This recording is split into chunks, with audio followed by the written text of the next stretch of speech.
నెలకి 50,000 నుండి 60,000 ఆదాయం రన్ టైలర్ యాప్లో ఆర్డర్ కంప్లీట్ చేసి పేమెంట్ పొందండి. అమెరికా అనగానే మన తెలుగు రాష్ట్రాలకు సంబంధించిన వాళ్ళు చాలామంది కూడా డల్లాస్లో చాలామంది ఉంటారు. సో డల్లాస్ అంటేనే అసలు మన తెలుగు పీపుల్, ఒక హైదరాబాద్ కనబడుతుంది, ఒక విజయవాడ కనబడుతుంది, ఒక ఏపీ కనబడుతుంది, ఒక తెలంగాణ కనబడుతుంది అనేటువంటి మాట చాలా కామన్గా వినిపిస్తూ ఉంటుంది.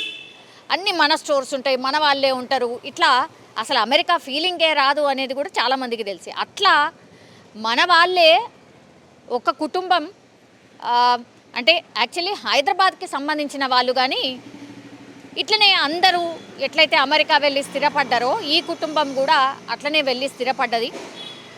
వాళ్ళ పేరు వచ్చేసి వెంకట్, తేజస్విని.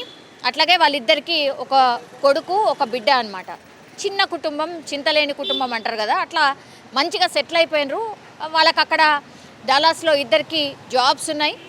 హ్యాపీగా కుటుంబాన్ని లీడ్ చేస్తున్నటువంటి పరిస్థితి. సమ్మర్ హాలిడేస్ కదా, అమెరికాలో సమ్మర్ హాలిడేస్ కాబట్టి చాలామంది వాళ్ళ పిల్లల్ని తీసుకొని అక్కడే మన వాళ్ళే చాలామంది వేరే వేరే ప్రాంతాలలో, వేరే వేరే స్టేట్లల్లో సెటిల్ అయి ఉంటారు. కాబట్టి సమ్మర్ హాలిడేస్ రాగానే ఒకళ్ళింటికి ఒకళ్ళు హాలిడేస్ కని గడపడానికని వెళ్తూ ఉంటారు. అట్లనే ఈ తేజస్విని కుటుంబం ఎవరైతే నేను మాట్లాడుతున్నానో, తేజస్విని వాళ్ళ అన్న కూడా అట్లాంటాలో ఉంటాడట. సో అట్లాంటాలో సమ్మర్ హాలిడేస్ కోసమని వాళ్ళ అన్న వాళ్ళ ఇంటికి ఫ్యామిలీతో సహా వెళ్ళినటువంటి పరిస్థితి.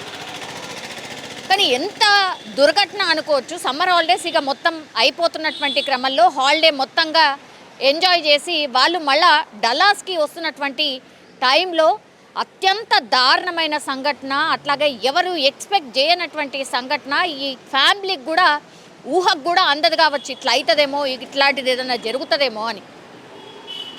వాళ్ళు పాపం మళ్ళా డల్లాస్కి వెళ్తూ ఉన్నారు.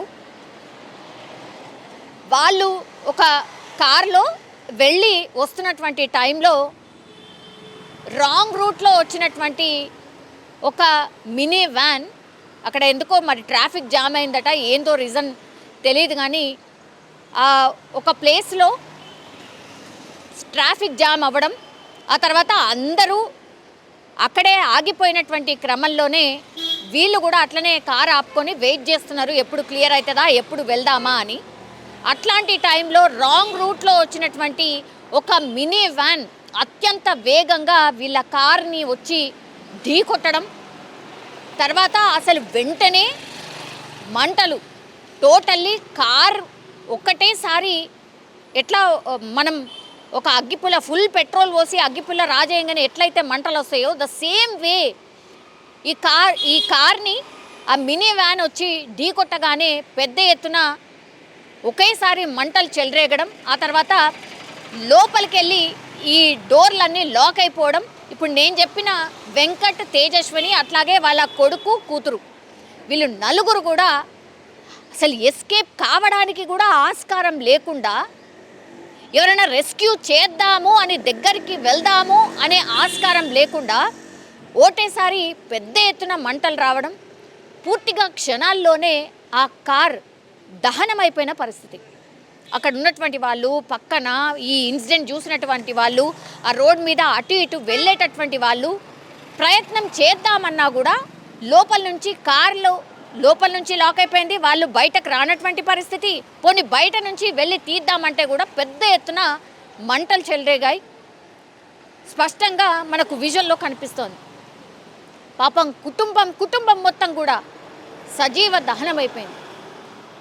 ఎంత ఘోరమైన పరిస్థితుల్లో ఆ కారులో ఉన్నటువంటి మనుషుల సిచ్యువేషన్ ఉందంటే, అక్కడ పోలీసులు కేసు రిజిస్ట్రేషన్ చేసిన తర్వాత పోలీసులు వచ్చి పోనీ ఆ రెస్క్యూ చేద్దాము అని అనుకునే లోపల ఆ కారులో ఉన్నటువంటి నలుగురు గుర్తుపట్టరానంతగా పూర్తిగా బుగ్గి పాలైపోయి సజీవ దహనమైపోయారు.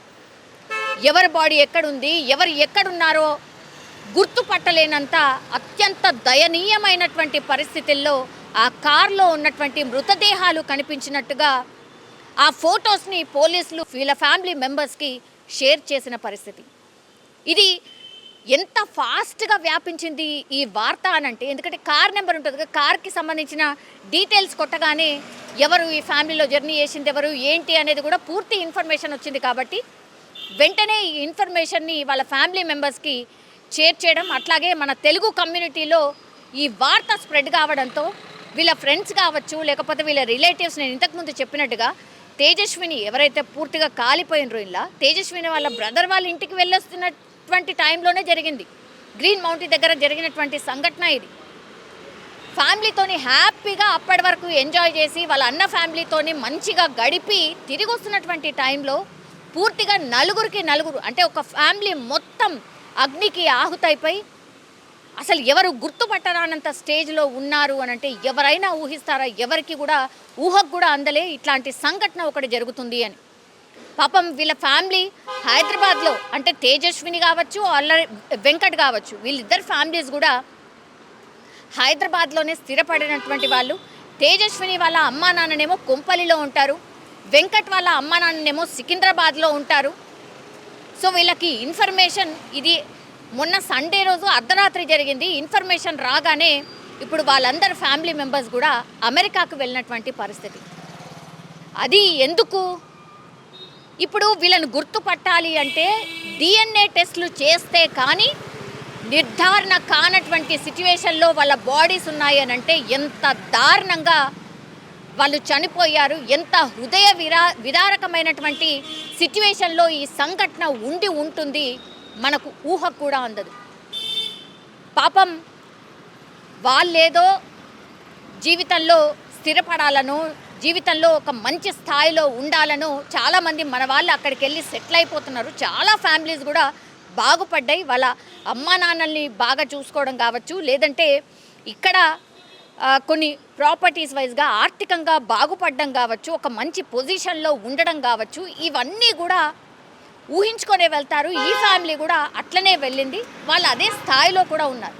కానీ అనుకోనటువంటి సంఘటన, ఏ తప్పు చేయకుండానే కుటుంబం కూడా మాడి మసైపోయినటువంటి సంఘటన ఇప్పుడు పూర్తిగా ఒక కలకలమే క్రియేట్ కావడమే కాదు, పాపం వాళ్ళ ఫ్యామిలీ మెంబర్స్ని కూడా ఓదార్చే ప్రయత్నం చేసినా కూడా ఏం ఓదార్పనిస్తాము, ఏమని చెప్తాము, అసలు వాళ్ళకి ఏం చెప్తే ఓదార్పు అవుతుందో కూడా అర్థం కానటువంటి పరిస్థితిలో ఉన్నారు. సో ఆ ఫ్యామిలీ ప్రస్తుతం అయితే అమెరికా బయలుదేరింది. కానీ వాళ్ళు చెప్పినటువంటి మాటలు ఆర్ వాళ్ళ మనమరాలుతో మాట్లాడినటువంటి మాటల్ని గుర్తు చేసుకుంటూ వాళ్ళు విలపిస్తున్నటువంటి సిచ్యువేషన్. పిల్లలు అమ్మ నాన్నకి దూరంగా ఉంటున్నారు, కానీ రెగ్యులర్గా వాళ్ళతోని వీడియో కాళ్ళు మాట్లాడడం, లేదంటే మనకు తెలుసు కదా ఇండియన్ ఫ్యామిలీస్ ఎప్పుడైతే అక్కడికి వెళ్ళి సెటిల్ అయిపోతారో చిన్న పిల్లలు వాళ్ళ పిల్లలు అంటే మనమరాలు పుట్టినప్పుడు మాత్రం ఖచ్చితంగా వాళ్లకు చూసుకోవడానికి ఎవరు ఉండరు. కాబట్టి అమ్మాయి వాళ్ళ అమ్మా నాన్నో లేకపోతే అబ్బాయి వాళ్ళ అమ్మా నాన్నో ఖచ్చితంగా ఒక 2 నుంచి 3 ఏళ్ల పాటు 6 నెలలకు ఒకసారి వాళ్ళే వెళ్తూ వస్తూ ఉంటారు. ది సేమ్ ప్రొసీజర్ ఇక్కడ కూడా జరిగింది, ఈ ఫ్యామిలీకి కూడా జరిగింది. కానీ ఇప్పుడు చూసుకోవడానికి ఆ ఫ్యామిలీ మొత్తం లేదు అని అంటే పాపం ఆ వెంకట అమ్మా నాన్నకు కావచ్చు, లేదంటే తేజస్విని వాళ్ళ అమ్మా నాన్నకు కావచ్చు, ఎట్లాంటి పరిస్థితి ఉంటుందో మన ఊహకు కూడా అందదు.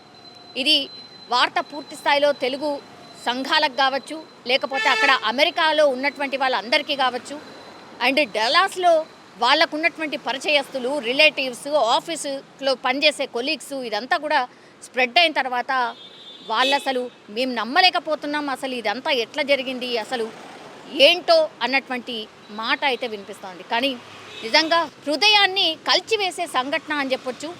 ఎవరు కూడా ఎక్స్పెక్ట్ చేయలేని సంఘటన ఇది. చేయని తప్పుకు కుటుంబమే బలైపోయినటువంటి పరిస్థితి.